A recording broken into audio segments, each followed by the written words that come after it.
What is going on YouTube and Spotify? This is the Just BSN podcast, and today we have episode 97. We are almost at 100, my friend. Dude, We that's are crazy. we are gearing up towards having episode 100, which is funny enough that it's gonna probably begin around week 1 of the NFL Yeah. season, which is kind of hilarious because when we started this during the beginning of the season. I believe it was 2 years ago. Yep. And hey, it's it's been a long journey. We're still here. We're still doing this thing, Mhm. and we're getting more and more active. But yeah, Drew, we got a little bit to talk about today. Some fun stuff, some good stuff. The Guardians are continuing to roll. They had a fantastic series against the Mets. Pretty much clutched up in every single one of those games in that 3-game series. Swept them, which is huge, just as a morale, booster. But to end it out, man, today Gavin Williams, man, showed his hand as to why he should be considered the team's future ace. Um, almost, and I mean almost, throwing a no hitter against that New York Mets lineup. If it wasn't for none other than Juan Soto in the bottom of the ninth with, what was it, 2 outs, 1 out. Uh, Man, yeah. Yeah, dude. he would have had him. I think it was 1 out. I think it was too. And Juan Soto just first pitch crushes dreams. And the funny part is too, if you watch the entire game, Gavin got the best of Juan Soto all day. And I think it was Soto's third at bat. Gavin struck him out with like a low curveball. And Gavin and Soto just smiled at each other. And Soto just went like, gave him like a smile, like you, whatever. And like, I'm going to get you. And he ended up getting him in the bottom of the ninth inning with a solo shot that crushes the no-hitter. And I tell you what, dude, I was praying he got that no-hitter, and I was praying that Soto just got underneath that ball to where he got it deep, but it was just in front of the wall where Angel Martinez would just sit underneath it and make a catch. And oh man, dude, it was unfortunately it didn't happen. No, and I think Hedges wanted an outside fastball, and what happened was I think the ball, he's just so tired that when he threw it, it just went straight over the middle of the plate, and you could tell he was just gassed because he threw 126 pitches, dude. Which is the most, I think, since like, what was it, 2022 or 2023, something like that. They said like it's been about 3 years since someone threw over 120 pitchers or something. Yeah, like you really don't see that too often. And I'm gonna give it to Vogt. I'm glad that he let him go ahead and go for it. Like he didn't try to play it safe. The only thing is, I think if you really wanted to play it safe, you could have just walked Juan Soto and then gone for the potential double play. But it's here nor there. I get what Sean was saying to us too about like it's more about the up here. Like it's a mindset thing, and so it was probably better for him to do that anyway, regardless of the outcome. So listen, man, it was still a fantastic game. He had 6 strikeouts. Went almost the entire game, and just again, he's proving that that in my opinion, at least, he is the team's future ace. I know Bybee has sort of had that reign now that Bieber is officially gonzo, but Gavin has the stuff, and we've been saying that for the last 2 years. He just hasn't been able to have a fully healthy season, and so far this year, he's been able to maintain and be able to pitch throughout the year. And he has struggled early on, but I tell you what, over the last, I would say, month or so, he is really starting to dial it in. And I think having Kluber is a big factor in that. I think Klubs is giving him more opportunity to use different pitches, opening his mind to saying, hey, include your splitter, include your off-speed stuff more. Don't just go for fastballs and curves. Switch it up. Use a slider. Use your splitter. Like, really use your arsenal because it will actually help your arm in the end as well. And unfortunately, with Juan today, he just kind of had a fastball up the gut pretty much. I mean, you can't really ask for anything more. But again, at 120-something pitches, I don't blame him for having to sort of miss on that. It sucks, but it's still a fantastic job. The Guardians still swept the Mets. Frank the Tank is losing his mind over there at Barstool. And so, yeah, the Guardians are continuing to roll. They are, I think you said they were 1.5 games from the next wild card spot, and we're even 6 games back from Detroit after Detroit lost today as well. So things are starting to get spicy, not only in the AL, but in the AL Central now that things are starting to really get going. And I know that it's a little bit more unlikely that we get the title for the division, but wouldn't it be hilarious if Detroit really did bottle it here at the end? Like, that would just be icing on the cake for us. Dude, it'd be hilarious because I think so far they've lost every series since the All-Star break, since coming back. Because I think they went like 1-2 in each of the series that they've had so far. So they are absolutely struggling. And I know it was a month ago, we were down 15.5 games to Detroit. And it was like, okay, cool. It's all but over. Like, Detroit has 15.5 on us. We just got to look to see if we can make a wild card. Because even at that time, we were like 5 games out of the wild card. So it's like, we just got to look to the wild card, see if we can catch up to that. Right. And we gained 9.5 games on Detroit in a month. And that's got to be scaring the hell out of Detroit and their fans. Because they're like, the fans are losing their minds, apparently. Yeah, because they're just like, we had a comfortable 15.5 game lead, and we just gave up 9.5 back to Cleveland, just like that, within a few weeks. And here we are. Now we're struggling, and Cleveland's won almost basically every single series since coming back from All-Star break. And the Cleveland team is looking like they did last year again, where they're going on runs, they're winning ball games, their starting pitching is looking good, their bullpen is looking immaculate, and the hitting is being figured out because guess what? Nolan Jones isn't getting at bats because Santana's at bats are dwindling with CJ Kayfus coming up and playing more, and Manzardo's playing every single damn day now, except for today because obviously it was a lefty.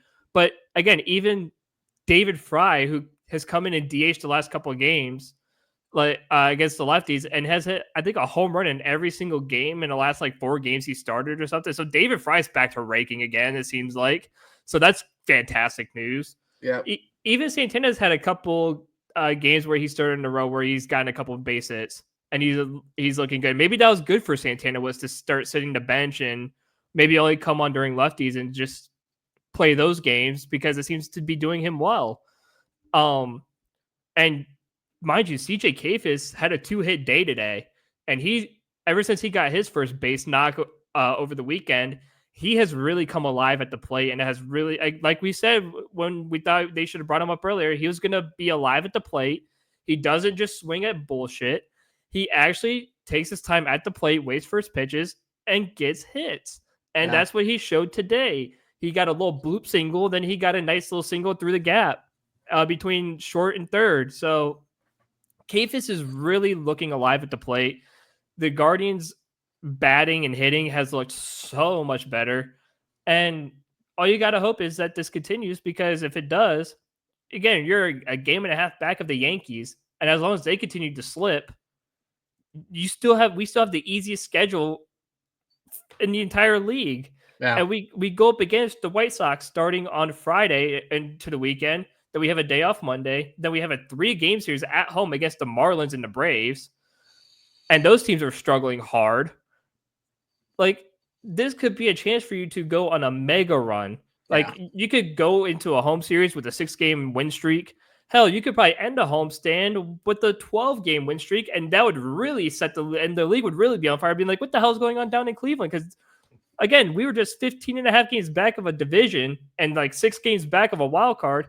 All of a sudden, we're in that wild card spot, and we're probably at that time period, we might be a game or 2 back of the Detroit Tigers if they continue with the way they're going. Yeah. I mean, and also, this is without the best closer in baseball right now, due to everything going on with Clase and Ortiz, and we won't know anything until the end of this month, meaning we have another month of just going through the motions with this. I mean, the last thing that we heard, both of their lockers got cleaned out. So that to me doesn't really spell anything good for either of those No. guys, but who knows? You really don't know. I just, if anything, I almost would rather hope that they do get in trouble, because then at least they're not sitting out for no reason. It's like, we sort of said last week, where if they're out and then they find that, oh, this was absolutely nothing, that's going to be a players union debacle in the off season, really badly, because you just basically chalked half of one guy's season and a third of another guy's season, and that's not going to be fair. So for their sake and for the MLB's sake, I kind of hope that they did mess up and that they will get some sort of suspension. But again, the Guardians are somehow finding ways to win, man, and they're getting back to that mojo. And I've been saying this all year long. And I know that I've gotten tired of the Guardians and I was checked out of them. And now they're starting to suck me back in because they're winning again. But this is the time where you want to start to get hot. This is when teams can make those pushes, squeak themselves into a wild card, and then get an upset over a big team like right now, the Rangers, Detroit, the Yankees last year. Like those type of teams, you want to catch them early on when they're kind of struggling in like this weird phase and you're hot. That's how the Indians did that in 2016. That's how they did that run. They were not the best team going into any of those series. Toronto was favored. I forget who else we played during that. I think we played New York, or it was Detroit. It was one or the other. I forget how that the World Series run. Yeah, I think it was series. I think it was not Tampa Bay. I think it was 2016. It was Toronto, and I think it was the Yankees. I can't remember, but at least until you find it, going back to the Ortiz and Class A situation, you know how we discussed about with Sean that the reason why the Guardians were losing was that because there might be like a locker room cancer, and we just didn't know who it was. I think the cancer was Ortiz and Class A, and they were gambling. And now that they're gone, that's when we started winning. Yeah. Like once Class A and Ortiz were gone, that's when we started climbing out of the basement and started winning ball games and where we are now. So I think them being out of the locker room was the thing that boosted us. And I think it added some kind of motivation for the squad, because now here we are. I think we out of what was it 20 games, we're like 16-6 or so. I can't remember what it is. Yeah, it's something pretty nuts. We're something nuts. Like in the last like 20 games, we won 17 of the last like 20 or whatever, and I'm pretty sure we've also led the league in runs as well. Yeah. I don't know if it's overall or per game, but I remember Sean tweeting that, and I was like, "Yo, that's freaking dope too." But I did find the 2016 run. It was the Red Sox that we started with, and then it was the Blue Jays. Yeah. And the Red Sox at that time were the AL East champion, and they were heavily favored. And then we sweep them. It was it was a best of 5 series. We won game 1 5-4. Game 2 we won. Josh Tomlin in the Indians bullpen would lead. Oh yeah, that's right. We did sweep them. Yeah, that's right. Josh Tomlin came up clutch in that series. Yeah, and really Bauer, dude. That's when Bauer started getting himself. But I remember specifically the Blue Jays series when Bauer got hurt and they brought up that rookie, and I'm trying to find that kid's name. Oh, what was that kid's freaking name? Danny Salazar? No. This was not Salazar. It was a skinny little white kid. I forget what his name was. Oh, I know who you're talking about. I can't think of his name now. I mean, listen. It's gonna kill me too if I don't remember. I know. Bullpen answered and gave a call, but they didn't even tell us who was a part of that team. It just said the bullpen carried us, because I think Bauer started that game and then he started bleeding like instantly, like his stitches came open. I forget because that was but That was the because that was the drone incident. Yeah, but the drone incident, stupid freaking idiot. Yeah, because he was trying to fly a drone, he sliced his finger. I mean, now that we know who Trevor Bauer is as a human being and just his persona now, like online, like I don't know, like I'm sure you probably see him on like TikTok and stuff. Oh God, yeah. He is like the biggest ego I think ever. Yeah, he's the most cockiest. He's the cockiest dude ever. He is, and he's not even really that good anymore. But the one thing that I do remember about that entire run was Andrew Miller was the GOAT. That was such a clutch trade that we had made. And I know we gave up a lot for him, but in the end, it really wasn't. Like, because none of those guys really became anything. So it was worth it. So yeah, and I think because I remember that the 1-2 punch because it was Andrew Miller, then Cody Allen came and closed things out because Cody Allen was phenomenal as a closer. That's right. And I think before Classe, I think Allen had our team leader in saves. Yeah, I believe. Yeah, because it was Andrew Miller and Cody Allen came out right after him, and I was like, oh, because like once you saw Andrew Miller and Cody Allen, it was over. It was done. And Andrew Miller would go like 2 innings per. Like Tito used the hell out of Andrew Miller. That's why he was so burnt out by 2017. But then so was Kluber. Kluber pitched every 3 days. Well, that's because, and I think everyone seems to forget this because everyone's like, oh, well, the Guardians or the Indians blew a 3-1 lead, whatever. Yeah. People tend to forget we only had 3 starting pitchers going into the World Series. Yeah. Because we only had Kluber, Tomlin, and I forget the third. I think it was Carrasco was the only other one. And then I think Trevor Bauer was out, and Salazar got injured like before the playoffs or something. Yeah. And so we had almost we had a bullpen game, and then like you said, like every 2 days it was Corey Kluber, because Kluber would pitch game 1, then game 2 was Carrasco, game 3 was Tomlin, game 4 was the bullpen, and then game 5 was game 4 was the Kluber again. Game 5 I think was the bullpen.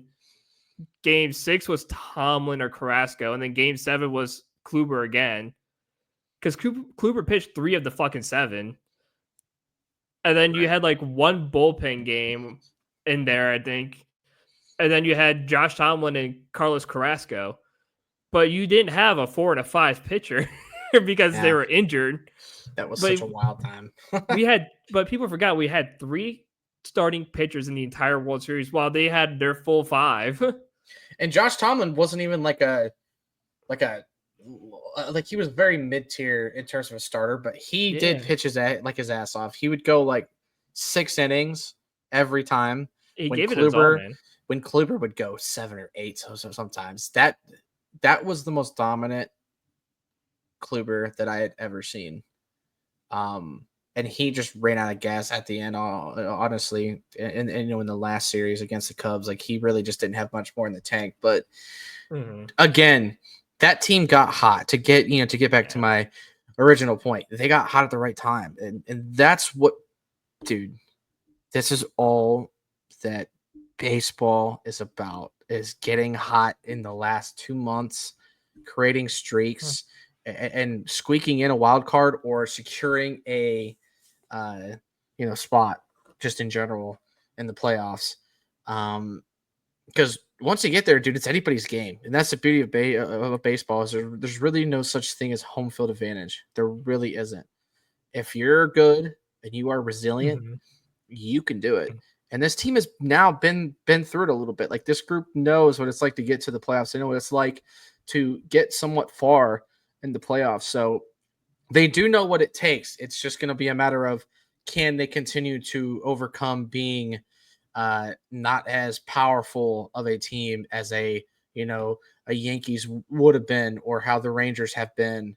Can they overcome some of those things and just continue to play to their strengths? That's when the Guardians are the best, when they don't worry about trying to play up to a certain team's rank or whatever. They just play their game, and when they do that, the Guardians are really, really sneaky. They're really, really good. And listen, the right guys are getting hot too. Like it's even what you were saying earlier today. David Fry is getting back. Like he is really starting to hit the ball better. Kafis, dude, as soon as he's come up, he has been instantly usable on the in the outfield at first base, batting. He can do it all. He made a great catch today in right field. He's played first. They've been able to somehow split it up a little bit, although Manzardo should be getting a lot more time, but we've been saying that for way too long. But this is a chance for the Guardians to start to make a run, and I'm gonna say this, man. If they find themselves knee deep in this wild card and Travis Bazzana continues to progress, I will not be surprised if that guy gets a fast track to the majors just before the playoffs. Because I'm telling you what, they really, really like Bazzana, obviously. And before his injury, apparently he was on the fast track to get up here. He would have been up here a little bit sooner, but it's just not how things have gone. And that's okay. But man, oh man, would it be kind of fun to see Bazzana get some time and at the most crucial time of the year. God, that would be so fun. Oh, that would be so nice, dude. Like it would be sick. He just had the best thing too is Bazzana's getting his power back because he hit a walk-off home run the other night, and then today he hit a double in the gap in left center, which is one of the deeper parts of the ballpark if you go down to the Rubber Duck Stadium. Yeah. He basically hit the wall. So, and he hit it at 106 miles an hour too off the bat. So that when he came back from his injury, that power kind of was gone a little. Starting to get that power back into that bat again. And it's really shot very, very long double. So if he could continue that, I could see him fast tracked and getting help here basically almost by the end of the month. It would be nice. It would be really, really dope if he could. That would be a huge boost. Or during the stretch against the division rivals. Yeah, I mean, just to get him some time before the playoffs. Like, I feel like bringing him up here immediately, like right before the playoffs, would not be as beneficial, and that probably wouldn't happen if that does happen. But it'd be end of the month. But here's the thing, though. Rocchio has been playing fine at short. Arias, Arias is doing his thing as well. He's not as nice at the plate, but he played nice in this last series. He's starting to get himself back there. They're having Schneemann work a little bit in right field as well, because Jones has just been absolutely abysmal. So it's just like the Guardians are just continuing to move guys around and find ways to do this.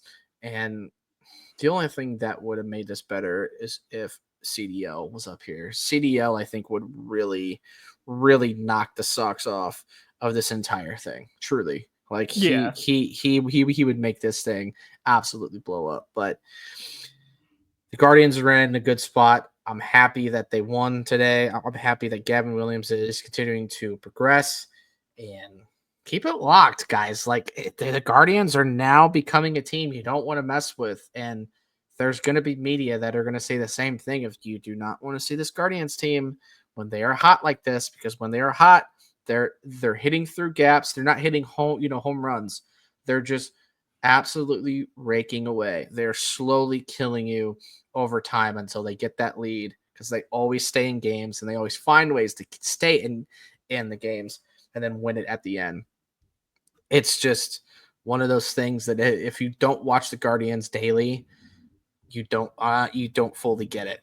Unless you're a Detroit fan, then you get it, because Detroit has seen it plenty from us. We have always gotten the best of them, I feel like. So it's truly something special. But I don't really have too much else to get into guards, because we got the Browns to talk about. Obviously the NFL is back. We said this last week. The Hall of Fame, Fifth of Fame game was last weekend, or last Thursday, I should say, and things are starting to pop off. And the Browns have now found themselves in Carolina doing their joint practices with the Panthers, and they play on Friday. And the biggest news of them all is due to the fact that Kenny Pickett is still dealing with this hamstring, and now Gabriel is also dealing with the hamstring. Shedeur Sanders is going to get the start at quarterback for the first preseason game, which I'm not going to get too crazy about. Like I'm not going to buy a lot of stock in it, okay? Mm-hmm. But I am excited of the fact that he's probably going to get a good bit of reps in this game. I'm very, very excited to see what he can do in a game setting. I don't care if it's with the 2s and 3s. I don't care if he's going up against the 2s and 3s, the ones. I don't care. Just put him in the game, see what he does, and let's make some things happen. ESPN's trying to get my attention, but yeah, man, I'm excited to see him play, and I'm also excited to see a lot of these rookies play. You know, Schwarzinger, I keep botching the hell out of his name, but he is getting to start at middle linebacker. He is taking first team reps. Like it's not like he's just getting the start because he's a rookie. He's getting first team reps. That is big. Okay. That is big. But then you got Fannin, you got Dylan Sampson, you got obviously Mason Graham. We got a lot of fun rookies that are going to be playing in this game. I'm so excited to see some of these guys, but I'm also more so than anything else just excited to see some Browns football again. Like it's finally here. It's so relieving that we're 2 days away from Browns preseason football and that we're 4 weeks away from the start of the regular season. We are so close to NFL season beginning. We've already got fantasy and ready to go that I'm excited about. We got football back, and like you said, dude, I'm excited to see Shedeur Sanders play this Friday. I'm excited to see what this kid can do. And like you said, I don't care if it's against the 2s and 3s. I don't care if he's playing with the 2s and 3s. The most important NFL reps. That's the thing that matters most. And that these guys are all NFL players. Be on NFL squads. These are NFL reps, whether they are 1s and 2s or 2s and 3s or squad guys. These are big moments for Shedeur. And I understand that there are still complaints going on because obviously if you see my Twitter, there's people complaining about some stupid they want Stefanski fired for some reason because Shedeur's not running with the 1s, and it's like, first of all, guys, he's a 5th round pick. He's not going to run with the 1s. Second of all, he's trying to get guys like Flacco, like Pickett. He's trying to get these guys ready for the regular season too. And we got to forget that preseason does not matter. Preseason is just all about like guys like Shedeur and Gabriel to get reps, right, and to get game time. It's not for them to start week 1. Like people are acting like Shedeur is supposed to start week 1, and he's like, well, why is he playing with the 2s and 3s and going against it? He should be playing with the 1s. It's like, guys, it's preseason. Let the kid just throw the ball a few times. Right. Like, let's be serious here. And you want Stefanski fired before preseason already? It's because nobody's happy, man. Well, it's because I could tell these people don't watch a damn game of football in their life. No. Or they think they know more than everyone else. And it's like, buddy, stop calling for Stefanski's head. Like, I get it. But you gotta, like, they're like, well, he should be prepping for Friday. Okay, we should also be prepping for the regular season. Do you want to lose every fucking game again?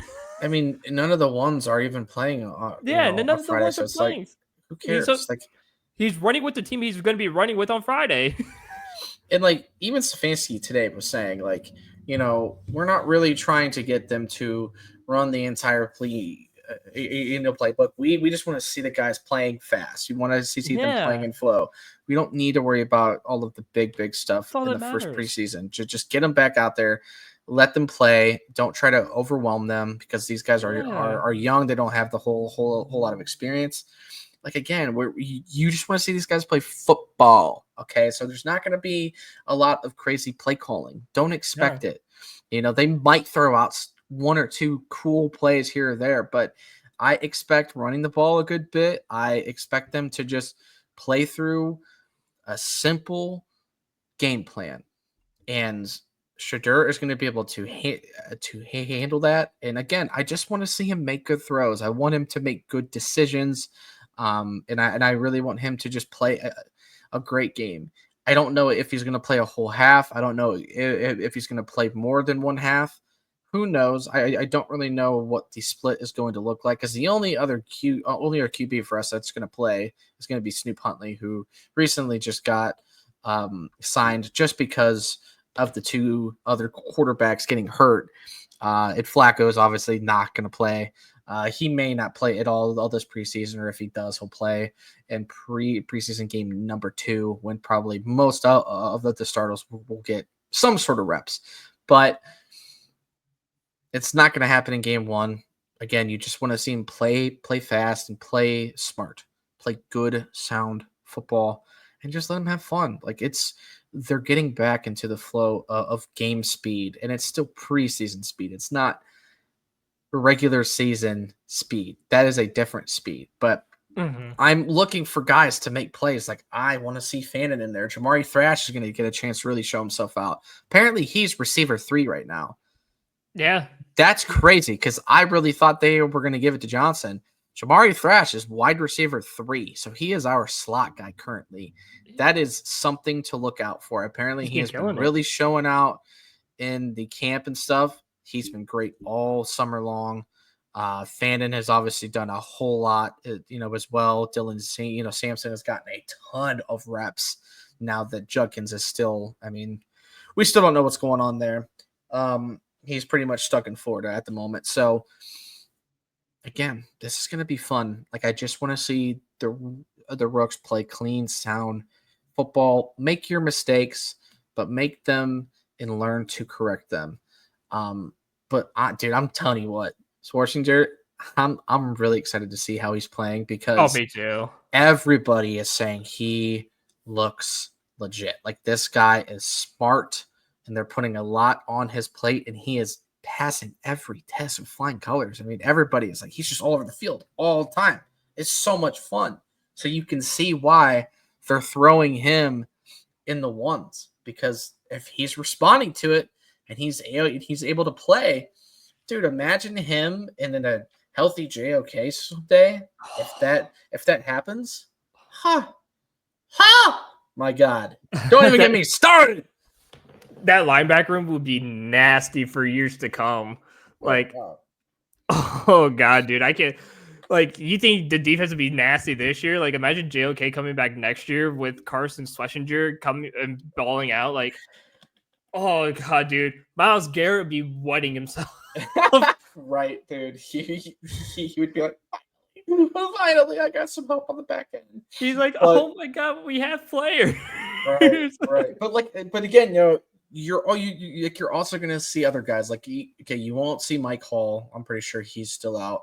But you're gonna see Graham. You're gonna see Isaiah McGuire. You're gonna see Alex Wright again. More than likely. You're gonna see Diabate, who I believe is either the Sam or the Will this year.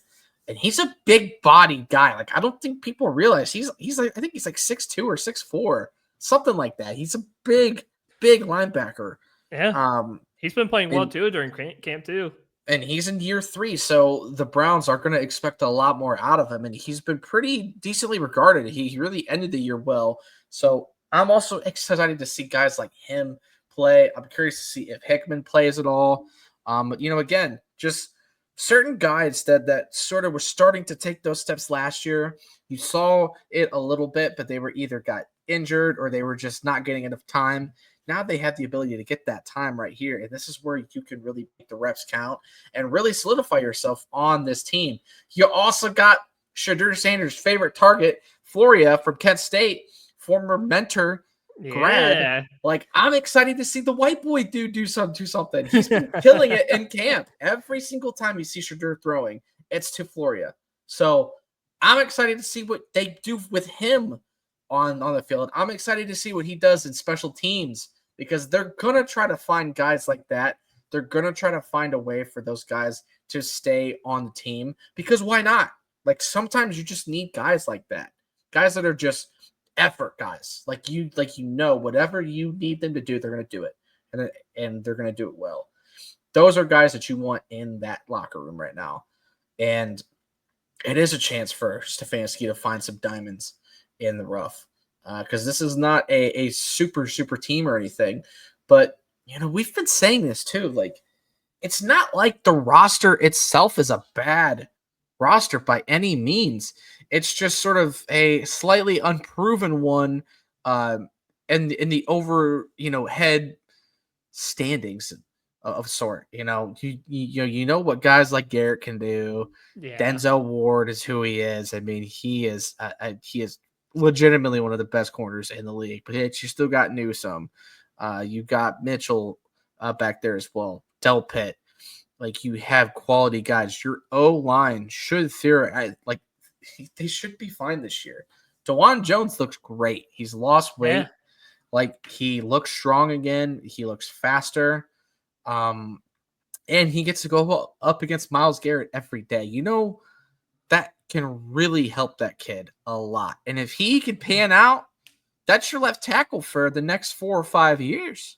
Like, that's big. Yeah, and correct me if I'm wrong too, but didn't they say Jack Conklin was working with Joe Thomas, I think? Well, Joe Thomas has just been there, just kind of with the O line in general over the past few days. I don't know if he's there at Carolina or not, but he was there in Cleveland. So yeah, they did get to work with Conklin. I know he got to work a little bit with DeJuan. I'm sure he worked with everybody. He probably chatted with Petonio because obviously they're boys.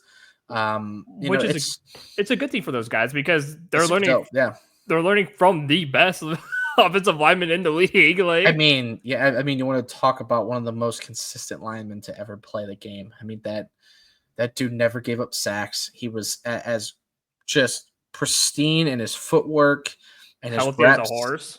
Healthy as a horse until his very last season, and that was the season that he retired. He basically was like, "Yeah, you know what? I think my body is starting to finally collapse," and that's one thing that I am getting worried about with Petonio, because Petonio has just been playing for so long. I have a bad feeling that something like that is going to happen soon, and I just hope that it doesn't happen during the season. I hope that he just kind of says, okay, like, my body physically can't do this anymore. I have to lose weight and I have to retire. Like that, that's what I want to happen. I don't want him to have, a bicep or a tricep or even a knee like Conklin. Like, Conklin is one of those guys too that's like, he's got a big insurance policy on himself because he's destroyed his knee twice and he's still playing. So fortunately, the Browns did do some homework and do have some decent backups. So the O-line is in a better spot than it was last year by many means. They are in a much better spot. But it is something that these guys need to start thinking about for next season, because this O-line is going to look a lot different next year. It should, theoretically, because Conklin should be off the books. You think Petonio is going to go.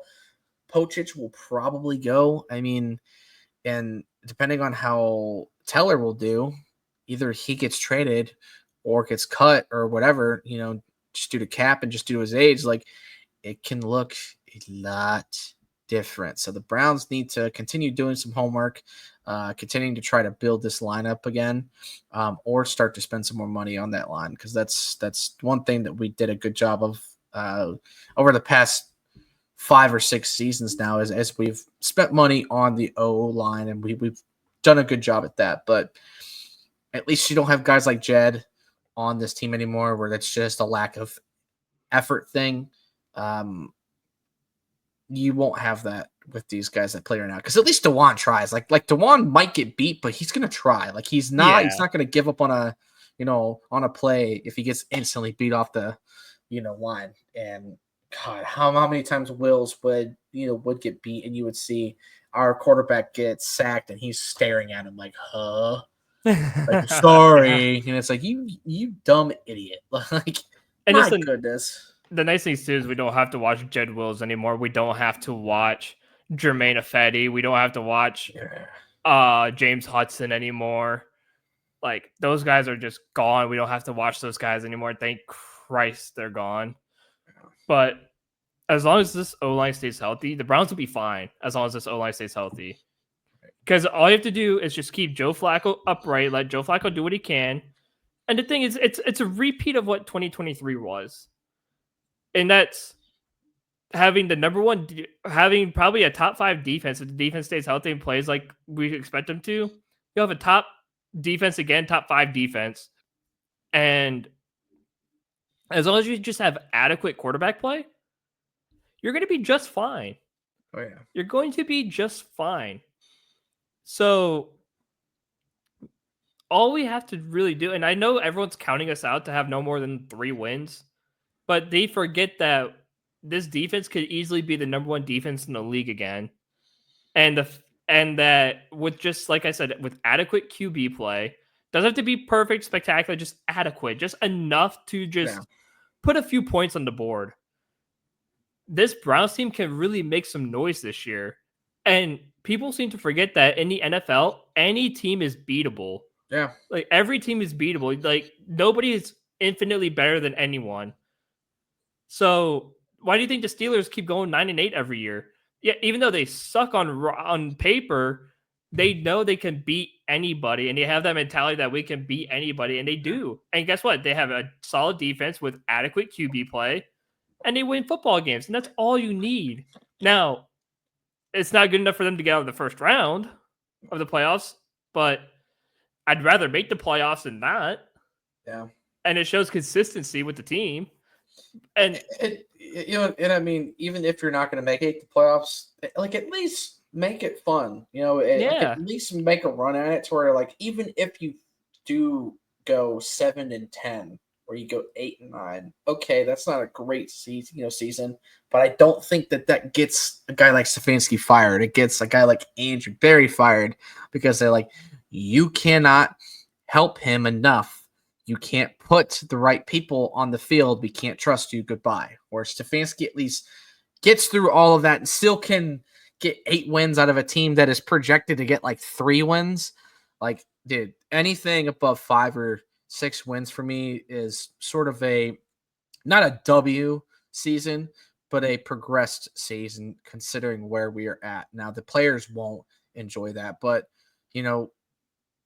everything's low right now. But again, as you said, it's not like this team is necessarily a bad team, and they do have a chance to do it. They just got to go out and prove it to themselves. Don't go out and try to prove it to media. Go out and prove it to yourself. Yeah. And then the fans will follow, and they will follow in bulk. Yeah, absolutely. We'll follow in bulk. We'll love the team. We'll say we're so back. Yep. And then next year Super we'll go Bowl, Super Browns. Yeah, then next year we'll go back to being 3-14 again. Right. And then we'll be what just happened again, and we'll keep repeating the cycle.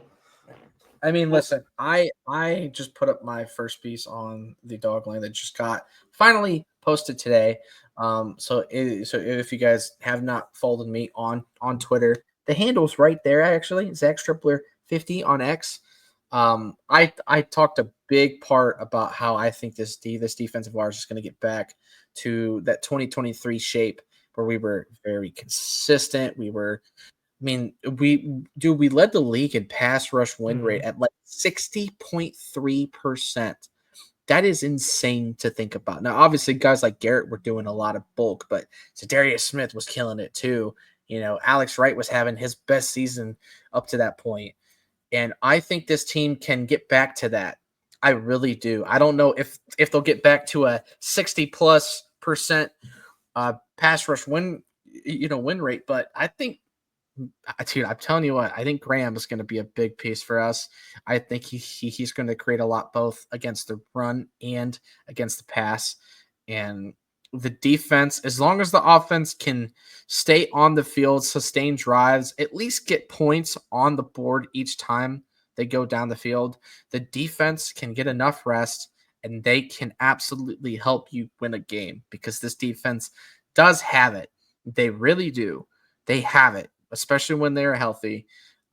It's just a matter of, can the offense stick to it? Can the offense sustain drives? They can't go 3 and out all the time like they did so many times last year. That's why our defense sucked.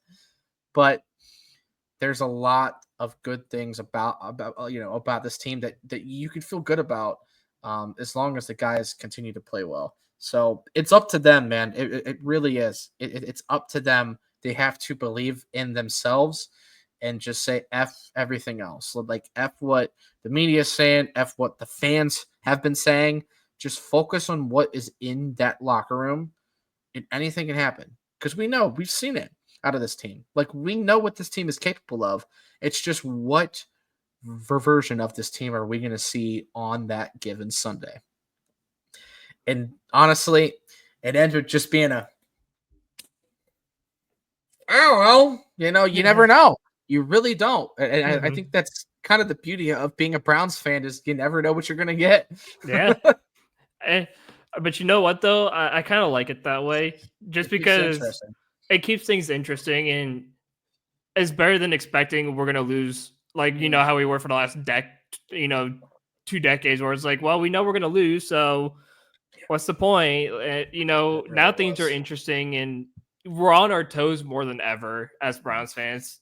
And I kind of like it because it makes the season a lot more interesting, and it makes the games much more fun to watch. So I'm really excited to see what this season looks like. I'm excited to see the first preseason game, and I'm just ready for the season to start, because I can't sit here and wait anymore. Like, I just want football to be here, and I want NFL season to be here, because I need Browns Bengals week 1 to be here right now, because Cleveland is going to be popping. I love seeing people out on the streets, and I might try my ass off to go. If not, all I know is I will most likely be there for week 2 in Baltimore, because shout out to my one fantasy league from an old podcast that I did back in COVID. We decided that we're going to go see the winner's favorite team. So whoever wins the league, we're going to go see their favorite team, travel and see their favorite team play. And this year it's Baltimore, and we're going to decide to go week 2, Baltimore, Cleveland. Nice. So I should be there if I can get a plane ticket. I should be there week 2 and watch us get our asses manhandled by Lamar Jackson and the Ravens. Hell yeah. Hey, man, that'll be sick. That really would be totally sick. Hell yeah. That is dope. Yeah, it'd be fun. Hell yeah. But yeah, man, I mean, look, again, I'm not looking for them to do anything special. No. In this first preseason game, just go out there, have fun, play, play fast, play hard. Don't make a lot of penalties. I've been hearing in practice that there's a lot of pre-snap penalties, and I know that's going to happen when you're, trying to install a new offense. You got different quarterbacks playing with different cadences. There's a lot to go at, after. So people do got to understand that, but it's still a problem. It's been a problem in the Stefanski offense for years now. I don't know how Stefanski still deals with this crap, but they've got to hone in on it. They cannot do a lot of these pre-snap penalties, the holdings, the false starts, all that stuff. Focus up, play the game. Try not to play too fast, but have some fun, play smooth, and play confident. And that's all we are going to ask for. We don't care if it's a win or loss. Just go out there and play better than you did last preseason. Because even last preseason, you could tell it's like, this team doesn't look that great. Like there was flags. There was definitely red flags about last preseason that was like, this could be a rough one. I don't know yet, but it could be a rough one. And of course, we all know what happened. So, I don't know, man. You got anything else besides the sponsor before we get out? No. Check out our sponsor, Effortless Wins, for sports betting advice and plays to boost your wins. Talk to Tony and Greg. The link will be in the comment on YouTube and the description on Spotify. And just in time for NFL season. So be sure you guys go and check them out. They'll get you right. NFL season is on the way. So now's the time to really start getting going and learning from the best of the best. Absolutely. So, also, I do have one thing to note. I just noticed on TikTok that we can actually go live now, even though we don't have 1K followers on TikTok. We can actually, Really? yeah. So if you go to our TikTok page and you hit the plus sign, like you're adding a new post, and you obviously slide on the bottom, you see like it says like photo lot or a photo video, and you'll see live next to it. We can actually go live, it seems like, on TikTok. So if you want to see us go live, we might take a day or something and go live and just talk random crap about sports and just sit there and have a good time with some debates. Maybe it'll help grow the channel. It'll help grow the podcast. So hell yeah, dude. We could start doing fantasy stuff live as well, because yeah, I definitely want to do a full just episode of just fantasy mock drafts, like going over like, our favorite guys and all that stuff, because obviously that's a big part of what we do too. Like, we have 4 or 5 teams each, I think.